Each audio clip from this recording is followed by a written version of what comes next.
versículos 23 hasta 31 de la lectura. Hechos 9, versículos 23 a 31. Dice la palabra del Señor. Leemos: pasados muchos días, los judíos resolvieron en consejo matarle, se refiere a Pablo. Pero sus acechanzas llegaron a conocimiento de Saulo, y ellos guardaban las puertas de día y de noche para matarle.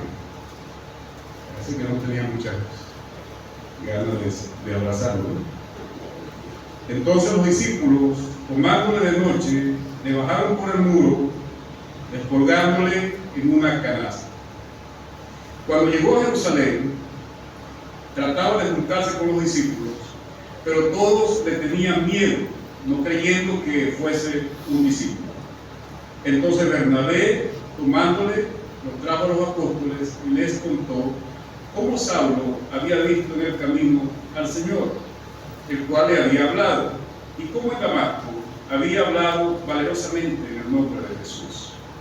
Y estaba con ellos en Jerusalén, y entraba y salía, y hablaba con denuedo en el nombre del Señor, y disputaba con los griegos, pero estos procuraban matarlo.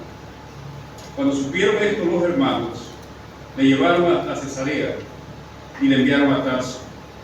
Entonces las iglesias tenían paz por toda Judea, Galilea y Samaria, y eran edificadas andando en el temor del Señor, y se acrecentaban fortalecidas por el Espíritu Santo. El Señor bendiga su palabra hoy en nosotros.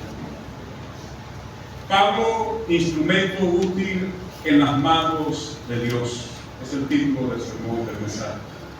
Pablo, un instrumento útil en las manos de Dios. El perseguidor ahora se ha convertido en el perseguido. Interesante cómo las cosas cambian, ¿no? El perseguidor, el que había pedido cartas para capturar a los cristianos, el que fue culpable de la muerte de Esteban y de muchos otros, ahora se ha convertido en un perseguido, en un paria, tanto de los judíos que lo apoyaban y también de la comunidad cristiana, porque no confiaban en él.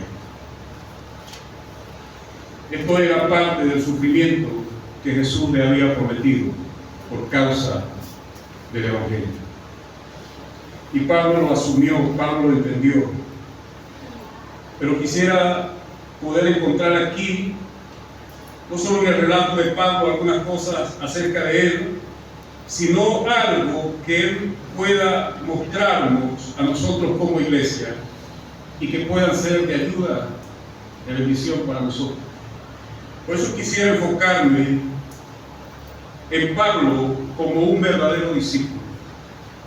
¿Y qué nos puede enseñar él a través de su vida? Así que voy a tocar 4 partes esta mañana. La primera es que un verdadero discípulo busca integrarse a la comunidad cristiana, la coinonía, la comunión.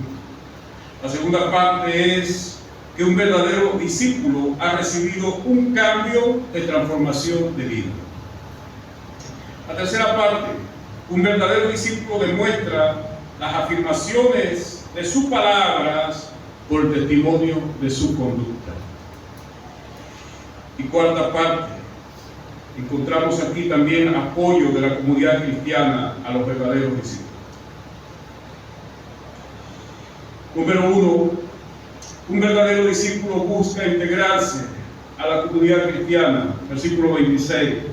Cuando llegó a Jerusalén, ¿qué hacía Pablo? Trataba de juntarse con los discípulos, pero todos le tenían miedo, no creyendo realmente que él se había convertido, entregado al Señor. ¿Por qué? Hacían 3 años que Pablo fue el promotor de la mayor persecución en aquel tiempo sobre la iglesia. Estaba en la memoria de la comunidad cristiana quién era este hombre. el perseguidor de los cristianos. Pero quiero que entienda que el regreso de Pablo a Jerusalén fue un tanto agónico. ¿Por qué? Porque lo esperaban dos bandos. Una comunidad cristiana afectada por la persecución y el otro bando eran judíos de origen griegos, los helénicos, que apostaban a la muerte de Pablo. Lo consideraban un traidor al judaísmo.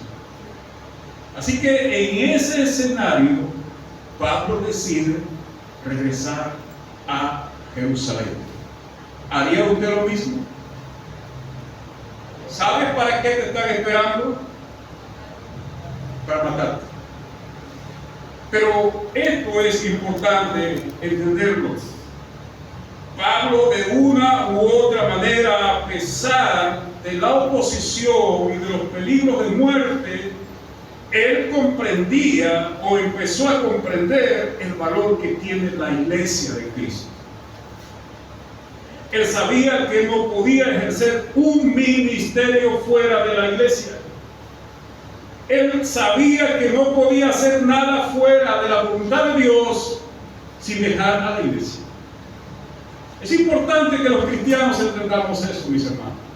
Necesitamos integrarnos a una comunidad cristiana. Necesitamos entender que la voluntad de Dios para nuestras vidas tiene que ver con la iglesia. Tiene que ver con tus hermanos. Ese es el valor que Dios le ha dado a su iglesia. Lo llama el cuerpo de Cristo, la novia de Cristo, la esposa del Cordero. Pablo, más adelante, por sus cartas, entendemos que él había comprendido esto. Así que él no le importaba el peligro, o si le importaba, al final sabía que eso no era de gran valor. Un hombre que había perseguido a la iglesia hacía 3 años. ¿Te imaginas eso? ¿Con qué se va a encontrar? ¿Sabe cuántas familias fueron afectadas en esta persecución? Pablo lo sabía. ¿Sabe cuántos matrimonios posiblemente fueron afectados, dispersos? ¿Cuántos hijos murieron en esa persecución? ¿Cuántos padres de familia? Pablo fue el causante. Él lo sabía. Y algunos posiblemente pudieran pensar, ¿qué cara dura es este Pablo? Después que hizo lo que hizo. Sin embargo, observamos allí a Pablo yendo a Jerusalén, tratando de integrarse a la vida de la iglesia. Y Pablo se esforzaba en mostrar que él era un verdadero cristiano. Y yo no dudo que Pablo, en más de una ocasión, pidió perdón a sus hermanos. ¿Cómo lo sabemos? Primera de Timoteo, vamos a ir un momento allí. Primera de Timoteo, capítulo 2, versículos 12 al 16.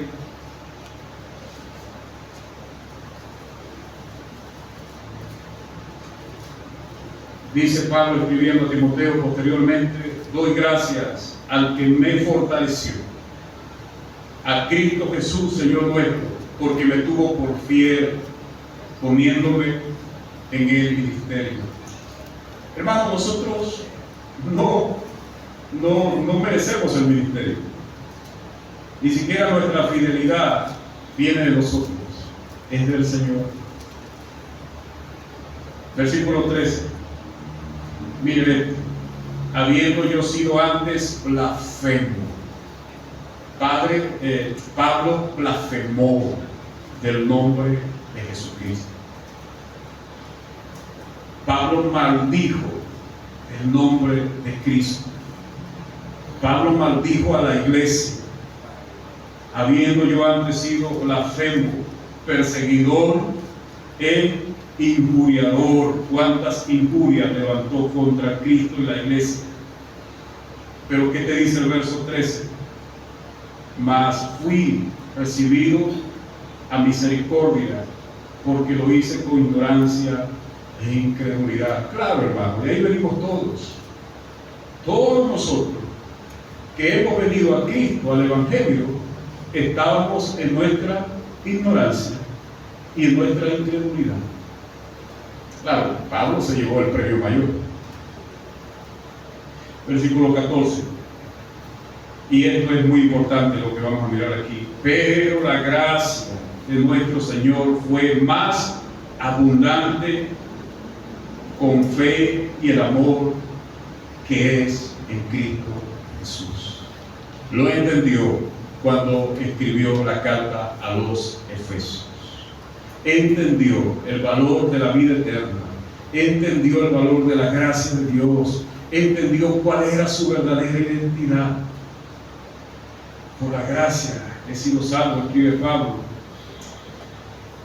Palabra fiel y digna de ser recibida por todos. Versículo 15. Cristo Jesús vino al mundo para salvar a los pecadores. Este es el Evangelio, de los cuales yo soy el primero. Yo soy el primer pecador. Allí ves a Pablo. Pero por esto fui recibido a misericordia, para que Jesucristo mostrase en mí el primero toda su clemencia. Hermano, hay esperanza para nosotros. Si Dios hizo eso con Pablo, mostró su bondad, mostró su gracia, ¿cuánto más nosotros? No creo que ninguno de nosotros llegue al grado, alcanzar el grado de maldad de Pablo contra el Evangelio de la iglesia. ¿Cuánto más nosotros? El Señor ha mostrado su gracia. Amén, hermano. Número 2. El verdadero discípulo ha recibido un cambio de vida. Versículo 27. Volviendo a Hechos, capítulo 9. Entonces Bernabé, tomándolo, lo trajo a los apóstoles. ¿Y qué decía Bernabé de Pablo? Oye, el Señor se le apareció en el camino a nuestro hermano, y yo he sido testigo de con cuánto fervor él ha hablado acerca de Cristo. Otra cosa que puedes mirar allí en el verso 20 del capítulo 9 es que Pablo se convierte al Señor y enseguida predicaba a Cristo. Estas son muestras, mis hermanos, de un verdadero encuentro, de una verdadera transformación. Amén. Hablar con denuedo del Evangelio. Pablo ciertamente había recibido una transformación y Bernabé testificaba de esa transformación. Número 3. Un verdadero discípulo demuestra las afirmaciones de sus palabras por el testimonio de su conducta. Nótese, versículo 27 otra vez. Pablo hablaba valerosamente de Cristo, del Evangelio. Y en el verso 28 se dice que los discípulos, la comunidad cristiana, lo había aceptado. Pablo estaba con los hermanos. Versículo 28 dice, estaba con ellos en Jerusalén y entraba y salía con libertad. La comunidad cristiana había aceptado a Pablo. ¿Por qué? Porque habían visto que en él verdaderamente había ocurrido una transformación del poder del Evangelio. Veían los demás su conducta y la aprobaban. Pablo, nótese que predicaba en un contexto antagónico a los que antes él lideró, a los judíos de origen griego, a los que incitó para que mataran a Esteban. Pablo era el líder de ellos. Y ahora Pablo va a disputar con ellos, versículo 29, y hablaba fervorosamente con denuedo en el nombre del Señor y disputaba con los griegos, los judíos de origen griego. Por eso ellos procuraban matarlo. Pablo se había convertido en traidor para ellos.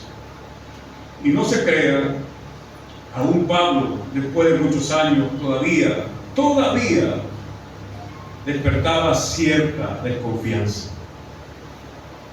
Cuando Pablo va a los Gálatas, ¿saben qué hicieron los apóstoles?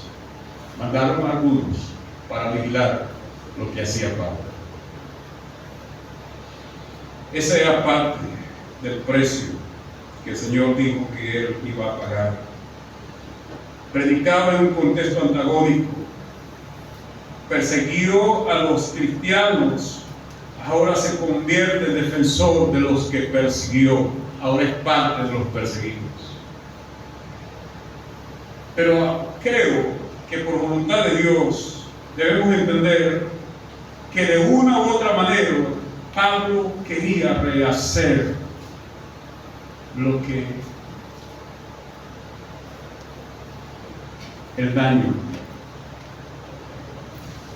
Él hizo mucho daño. Y yo creo, no lo dice la Biblia, pero yo creo que Pablo estaba tomando el testigo de Esteban, el primer mártir de la iglesia, Esteban. Creo que Pablo entendió su llamado y toma el camino de Esteban y se convierte en testigo. ¿Sabe de dónde viene la palabra mártir, no? Griega, testigo, un testigo. Ser mártir era el mayor nivel de compromiso del discipulado. La iglesia desde su origen lo entendió. Un mártir era alguien que moría por su fe, que estaba dispuesto a morir por su fe. Eso era un mártir. Se dice que San Ignacio de Antioquía, uno de los padres de la iglesia, que murió como mártir, mientras era conducido a Roma, escribió a sus hermanos y les dijo a los hermanos, a la iglesia: hermanos, yo no quiero que oren por mi liberación. Yo quiero que ustedes oren para que yo muera con dignidad como un verdadero discípulo de Jesucristo. Esto nos debe llamar la atención a nosotros, porque hoy el discipulado debe ser un reto para nosotros. Discipulado, mis hermanos, no es tomar 5 o 6 lecciones allí y decir: ya hice el discipulado. El discipulado te va a representar un reto de vida. Y habrá el momento en que vas a tener que negarte algunas cosas. Y muchas cosas que antes tenían valor, ahora dejarán de tener valor para ti. Y las que antes no tenían valor, ahora tendrán mucho valor para ti. Por eso escribe Pablo eso, ¿no? Lo que yo antes consideraba que era de mayor valor, ahora lo tengo como basura. ¿A fin de qué? De ir a lo que es de mayor valor: Cristo. Conocer más a Cristo, amar más a Cristo, darme más por Cristo, entregarme más por Cristo y hacer la voluntad de Cristo. ¿Estamos nosotros, mis amados hermanos, entendiendo lo que significa el discipulado hoy en día? ¿Estamos aceptando? Bueno, espero que sea así. Nosotros oramos para que el Señor nos libere de nuestros problemas, ciertamente. Pero ¿qué tal si ese problema Dios lo quiere usar como un instrumento para humillarte, perfeccionar tu carácter y que tú seas más como Cristo? ¿Lo has visto así? A veces no lo vemos así. A veces solamente le estamos diciendo al Señor: quítame este problema. Quítalo, Señor. Les confieso que algunas veces yo también he orado así: quítame este problema. Pero otras veces he entendido que ese problema es el problema que Dios está usando en mi vida para humillarme, a fin de que yo me parezca más al Señor. Muchos padres de la iglesia oraban así. Policarpo, cuando fue llevado al martirio, sus verdugos le dijeron: mira, vamos a hacer algo contigo. Si niegas a Cristo, si niegas tu fe, te vamos a perdonar la vida. Policarpo sonrió ante ellos y le dijo: caramba, 85 años me ha sido fiel. ¿Cómo puedo a esta altura negarlo? Y así murió. Hermano, tu valor y mi valor en esta vida es temporal. Y Dios quiere usar lo que nos queda de tiempo a fin de poder usar tu fuerza que aún te queda para traer gloria al Señor, a su reino. Yo sé, por experiencia, he ido al cementerio muchas veces, que las personas son recordadas con amor. Es aquí un buen padre, es aquí una buena madre, es aquí un buen tío, es lo que veo en los epitafios allí. Pero ¿sabe qué me llamó la atención?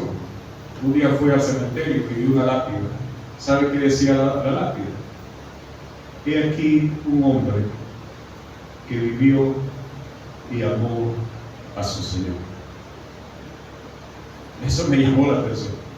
No decía un buen padre, una buena madre, un buen tío, nada de eso. He aquí un hombre que vivió y amó a su Señor.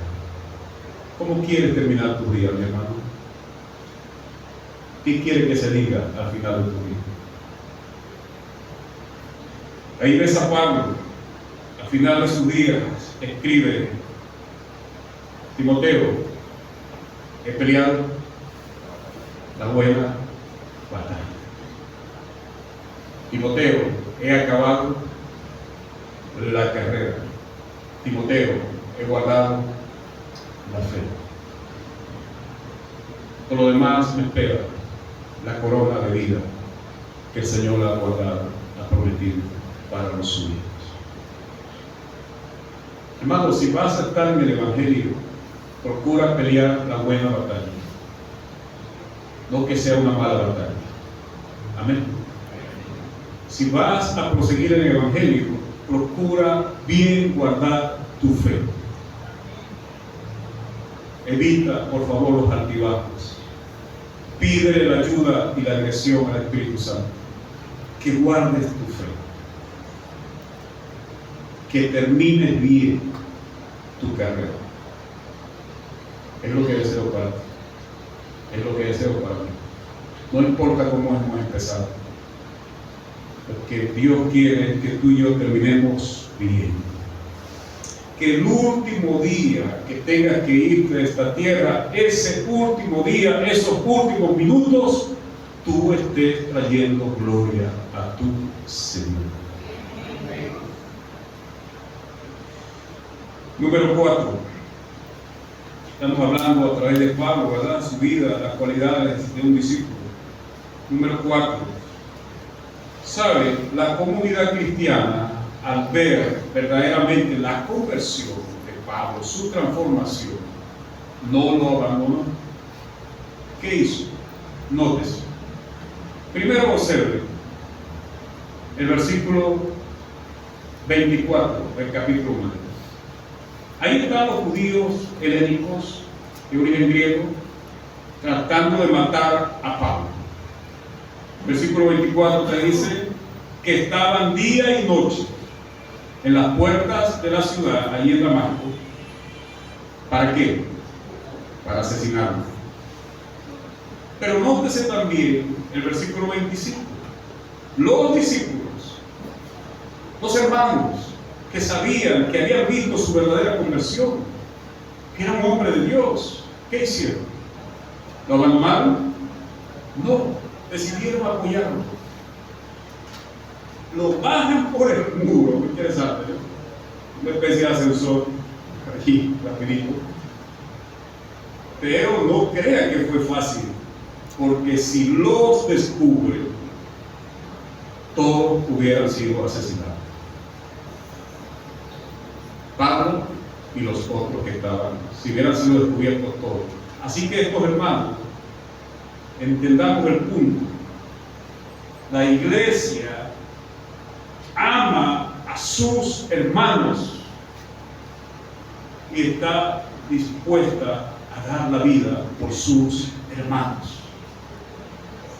Cuando vemos hombres y mujeres que caminan con Dios, que aman a Dios, eso no es difícil hacer. Ahora, ¿usted cree que a ellos en primera instancia fue fácil amar a Pablo? No, hermano. Este era el asesino número 1 de la iglesia. Pero ellos vieron su transformación, vieron un cambio y dijeron: este es uno de nosotros, es uno de nuestros hermanos, tenemos que ayudar. Así que lo ayudan a escapar. Allí ves luego a Bernabé. Mira, versículo 27. Nadie apostaba nada por Saulo, pero Bernabé sí. Bernabé dio la cara por Saulo. Dijo: no, este hombre verdaderamente ha sido tocado por el poder del Evangelio. Verdaderamente Dios lo ha transformado. Soy testigo de esto. Meto mis manos en el fuego por él. Eso solamente lo hace alguien que está dispuesto a amar a otro. Al ver el cambio, al ver la decisión, al ver una transformación de vida, eso no será difícil. Eso no será difícil hacerlo. Necesitamos, como dije el domingo pasado, los Ananías que puedan ir a donde fue Ananías para consolar a Pablo. Y necesitamos los Bernabé y las Bernabé en la iglesia que puedan decir: testifico que este hermano, esta hermana es un hombre, una mujer de Dios. No va a costar. ¿Sabe cuándo no nos va a costar? Cuando no podemos hacerlo. ¿Está claro eso? Claro que está claro, debe estar claro. ¿Cómo puedo meter la mano en el fuego por ti cuando no puedo ver en ti evidencias de que Cristo está en tu vida? Pero si veo evidencias que Cristo está en tu vida, que eres un hombre de Dios, una mujer de Dios, un joven de Dios, con toda libertad voy a meter mis manos en el fuego por ti. Eso fue lo que hizo Bernabé por Pablo. ¿Lo ven? Yo declaro, yo confirmo que Saulo es uno de los nuestros. Y a partir de ese momento, nótese que la comunidad cristiana comenzó a aceptar. No antes. Necesitamos a esos Bernabé que tengan ese discernimiento hoy en la comunidad cristiana. Amén. Luego ves otra vez a la comunidad protegiendo a Pablo. Versículo 30. Cuando supieron esto los hermanos que querían matarlo, otra vez, ¿no? Lo ayudaron a escapar y le enviaron a Tarso. Allá se va a encontrar otra vez con Bernabé. Qué bueno por los Ananías y los Bernabé. Amén. Finalmente, número 5. No lo había dicho, pero número 5. De la persecución a la paz. Versículo 31. Entonces las iglesias tenían paz por toda Judea, Galilea y Samaria, y eran edificadas, andando en el temor del Señor, y se acrecentaban fortalecidas por el Espíritu Santo. Gloria a Dios. Hermanos, pero hay algo que necesitamos entender en este versículo. ¿Para qué quieres paz? ¿Para qué estás orando? por paz. La Biblia dice que las iglesias tenían paz por todas Judea, Galilea y Samaria, después que Pablo fue alcanzado por el Evangelio, ciertamente. Pero la iglesia, en medio de esa paz, no se detuvo y siguió cumpliendo la misión. Hermano, procura que si oras a Dios que te dé paz, ora también para que en medio de esa paz mantengas la libertad, la disposición, el ánimo, la pasión de predicar a Cristo. Que la paz no se nos convierta en un tropiezo y estemos cómodos. Esa no es la voluntad de Dios. Tener paz, recibir paz y orar por paz solo para estar cómodos, otra vez, no es la voluntad de Dios. Dios quiere darte paz. Dios quiere dar paz a tu familia, pero es para que en esa libertad tú puedas tener la libertad, otra vez la redundancia, de predicar a Cristo. Que no se detenga la misión en tu vida al verte cómodo y decir, tengo paz. Amén, hermano. Pidamos al Señor eso siempre, un país de paz, una comunidad de paz, pero que sea para que tengamos la libertad de seguir predicando el Evangelio. Amén. Ahora cierro con esto. Es una pregunta teológica, es una pregunta bíblica para estos tiempos. ¿Cómo se debe edificar la iglesia del Señor hoy?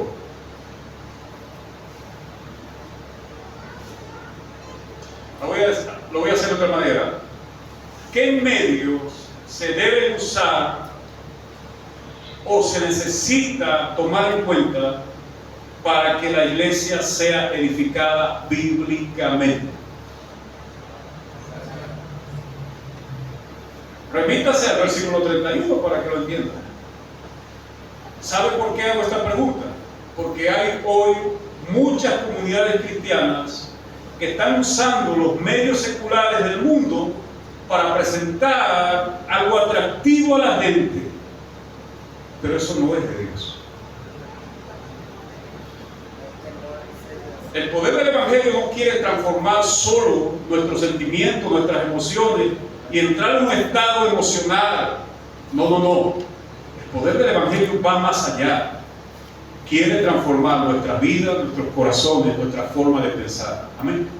Por eso hice la pregunta. ¿De qué manera Dios quiere que sea edificada su iglesia? Con temor al Señor y guiándose con el Espíritu. Véanlo. 1. Andando en el temor del Señor. Es así como la iglesia realmente es edificada. Andando en el temor del Señor. Las cosas que no filtren eso no van a agradar a Dios. Andando en el temor del Señor. Número 2, ¿qué más? Con la ayuda del Espíritu. Fortalecidas por el Espíritu Santo. Por tanto, si nosotros vamos a crecer como una comunidad cristiana, ¿qué necesitamos? Dependencia del Espíritu Santo. Es así como Dios edifica su iglesia. Amén. Qué bueno por la vida de Pablo. Qué bueno por estas cosas que podemos aprender. Demos gracias al Señor. Y desafiémonos, hermanos, a tomar en cuenta estas cosas hoy. Amén. Vamos a orar. Padre, muy